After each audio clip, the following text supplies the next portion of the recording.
राजस्थान जो है बहुत ज़्यादा अपने शहरों की खूबसूरती के लिए जाना जाता है और हर शहर का एक अपना नाम होता है। Jodhpur is called the blue city, Udaipur को हम वाइट सिटी बोलते हैं और ऐसे ही Jaipur is famously known as pink city. लेकिन इसका नाम पिंक सिटी कैसे पड़ा, इसके पीछे की भी काफ़ी इंटरेस्टिंग कहानियां हैं और जो इंटरनेट पे चल रही है वो भी, लेकिन वो कहानी कितनी सच्ची है और असली कहानी क्या है? तो ये थोड़ा सा कंट्रोवर्शियल मैं बोलूँगा, बट थोड़ा सा टची हो जाता है क्योंकि आप कोई भी म्यूजियम जाओ या पुराने बुक्स पढ़ो तो ये लिखा है कि जयपुर को 1870 में जब प्रिंस ऑफ वेल्स आ रहे थे उनको इम्प्रेस करने के लिए द कलर ऑफ हॉस्पिटैलिटी जो बोलते हैं पिंक पेंट किया था। बट मैंने जो रिसर्च किया है I have come to a different conclusion, because आप पुराने अगर पेंटिंग्स देखोगे सवाई जयसिंह जी के टाइम पे, वहाँ क्लियरली जयपुर गेरुआ कलर का था, पिंक भी नहीं था। जो टेराकोटा जो अपने मटकियों का कलर होता है उस कलर का था। एंड अगर आप पुराने जो कोई अकाउंट्स में कोई ट्रैवलर आ रहे, उनने वेरी इंटरेस्टिंगली दिस बिशप हर्बर जो आए थे 1820 में, उनने जयपुर को क्रेमलिन से कंपेयर किया था जो रशिया में है। तो अगर आप अभी गूगल करके, मुझे भी नहीं पता था, मैंने इमीडिएटली गूगल किया और देखा, मैंने भी इमीडिएटली गूगल किया जब भरत ने बताया क्रेमलिन रशिया। एंड अगर आप देखो वो बहुत सिमिलर है अपने गुलाबी शहर या अपने पिंक सिटी से। सो ऑब्वियसली इस टाइम पे सवाई जयसिंह जी को जब जयपुर बन रहा था, उनको एक alternate sort of parallel centre of power बनाना था मुगल कैपिटल से। तो अगर आप रेड फोर्ट जाओगे या दिल्ली फोर्ट जाओगे या आगरा फोर्ट जाओगे, आप देखोगे कि एक रेड सैंडस्टोन यूज हुआ था। एंड रेड सैंडस्टोन एक इंपीरियल कलर होता था, एक महाराजा और राजाओं का रॉयल कलर होता था। So to sort of emulate that, उसी स्टाइल पे एक शहर बनाने की कोशिश की थी सवाई जयसिंह जी ने। और सैडली उस टाइम उनके पास एक्सेस नहीं था एक इतना बड़ा खान का, इतना बड़ा क्वारी का, जहाँ पे ये रेड सैंडस्टोन मिल सके। तो उनने पूरा पत्थर अलग अलग पत्थरों से बनाया था और उसके ऊपर प्लास्टर किया इस गेरुआ रंग से। पर सैडली ये स्टोरी एक कॉलोनियल माइंडसेट में हम लोग फंस गए थे, जिसमें हमें पैंडर करना था और खुश करना था हमारे इंग्लिश ब्रिटिश राज को और जो क्वींस और किंग्स थे एट दैट टाइम। तो हम लोग ने ये कहानी बता दिया कि जब प्रिंस ऑफ वेल्स आ रहे थे जयपुर, तो उनको खुश करने के लिए हम लोग ने इसको पूरा पिंक पेंट किया। उसमें वो पूरा गलत भी नहीं है, and I am still doing research to find out कि एग्जैक्टली कोई लोग बोलते हैं कि सिर्फ गेट्स, शॉप्स और जो वॉल्स थे वो गेरुआ रंग के थे एंड जो हाउसेस थे वो सफ़ेद रंग के थे। सो ये कांस्टेंट डिबेट चलते रहता है, पर ये ज़रूर है कि हम लोग के जो वॉल्स एंड गेट्स थे, ये जब जयपुर बना था ये गेरुआ रंग के था। तब से ही जयपुर पहले से ही, आज से कुछ 200-300 साल पहले से ही जयपुर गा रहा है रंग दे तू मोहे गेरुआ। सो यार द स्टोरीज जो आपने सुनी एंड द रियल स्टोरीज काफ़ी डिफरेंट है। ऑफ कोर्स काफ़ी सारी कंट्रोवर्सीज भी हो सकती है इसके अराउंड, लेकिन चल रही है अभी भी रिसर्च, अभी भी डिबेट चल रही है कि भैया जयपुर को पिंक सिटी क्यों कहा जाता है। हमने सवाई जयसिंह जी की बात की। आई थिंक जयपुर को जयपुर बनाने में सबसे बड़ा अगर कंट्रीब्यूशन किसी का है तो वो उनका ही है। बिल्कुल आप मैं तो अपना पूरा काम उनके ऊपर, मैं उनको देवता टाइप मानता हूँ और जब मैं स्टैचू सर्कल क्रॉस करता हूँ तो मैं अपने मन में भी हाथ जोड़ लेता हूँ टू थैंक हिम दैट ऐसा सुंदर शहर हम लोग सबके लिए बनाया, जो आज के डेट में 300 साल बाद भी उनके roads are wide enough to have almost like it's a 4-lane highway with footpaths and beautiful shops and beautiful monuments। तो उस टाइम पे जहाँ लोग सिर्फ युद्ध कर रहे थे, पॉलिटिक्स कर रहे थे, सवाई जयसिंह जी एक आदमी थे जो एस्ट्रोनॉमर भी थे, स्टेट्समैन भी थे, राजा भी थे, आर्ट और क्राफ्ट को इतना बढ़ावा दिया।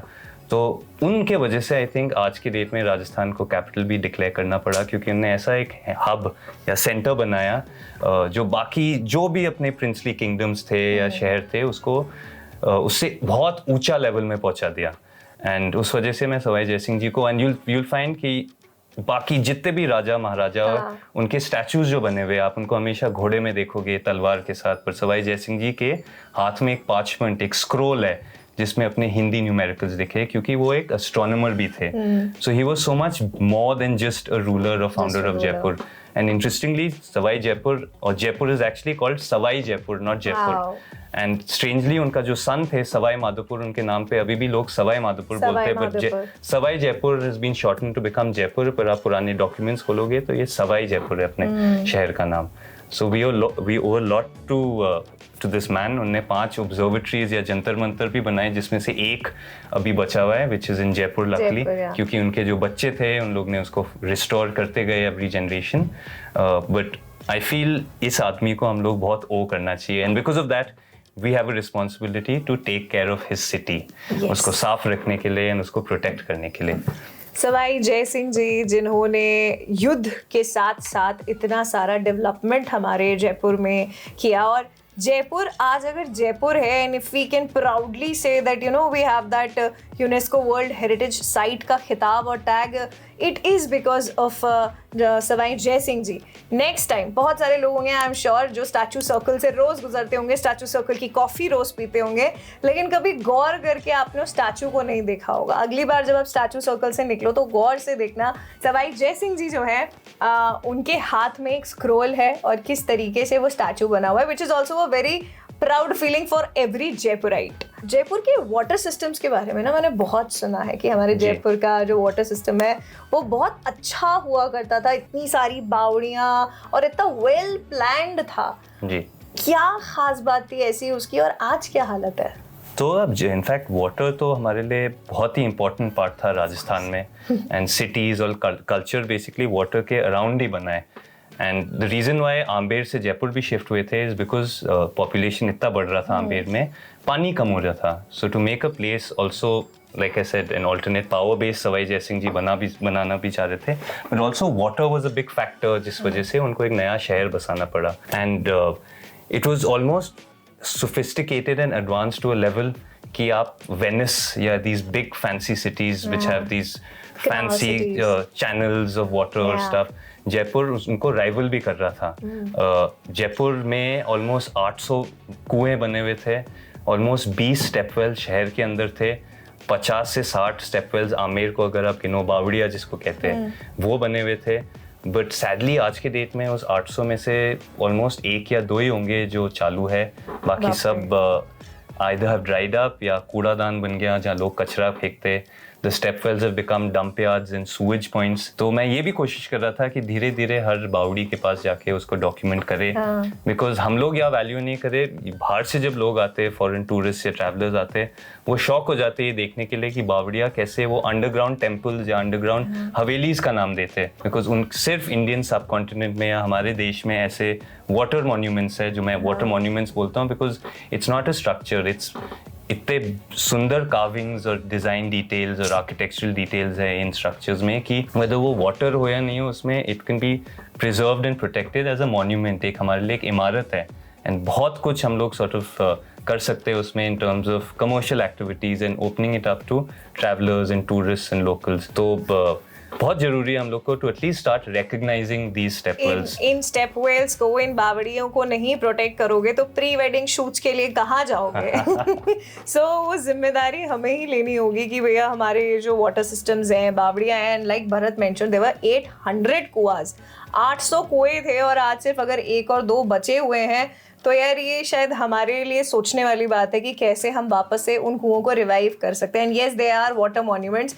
आजकल के टाइम पे तो आप हैंडपंप भी देख लोगे तो ऐसा लगेगा कि वो वाह, ये तो कितनी पुरानी बात हो गई, हमारे जमाने का हैंडपंप था. आजकल सिर्फ सबको गदर में हैंडपंप दिखाई देता है. और प्रॉब्लम तभी से चालू हुआ जब हैंडपंप्स और ट्यूबवेल्स और पाइप में पानी आने लग गए, तो हम लोग ने जैसे गधे और घोड़े, हम लोग ने जब मोटर इंजन चालू हो गया बेचारों, उनको हम लोग ने काफी निग्लेक्ट करना चालू किया है. वैसे ही कुएं और बावड़िया जब ट्यूबवेल या बोरिंग या पाइपलाइन में पानी आने लग गए, we forgot about them.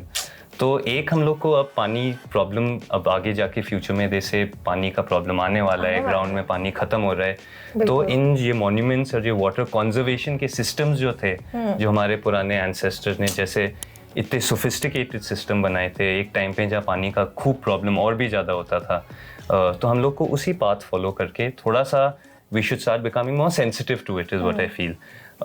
Because हम लोग बहुत फॉर्चुनेट है कि हम लोग को ये हेरिटेज और हेरिटेज, हमें पानी भी मिला है और हमें हेरिटेज भी मिला है, एक साथ है वो. So it's almost eco friendly heritage that we have out here. तो हेरिटेज और बिल्ट आर्किटेक्चर का बहुत इंपॉर्टेंट पार्ट होना चाहिए कि वो नेचर में सेंसिटिव होना चाहिए. आजकल के बिल्डिंग्स का यही प्रॉब्लम है कि आप एक डेजर्ट स्टेट में एक ग्लास बिल्डिंग बना रहे हो which is not sensitive to where you are, the surroundings. Correct. So we're forgetting the knowledge that we had as a country and we're moving and trying to copy more कि जो west से आ जाता है, including me, मैं खुद English में और pant shirt पहनता हूँ, पर मेरे लिए भी एक जर्नी है एक्सप्लोर करने के लिए and to get back to the roots of Rajasthan, about why these buildings were made और कैसे बने थे, क्यों बने थे, and try and get back to that and appreciate it a little more.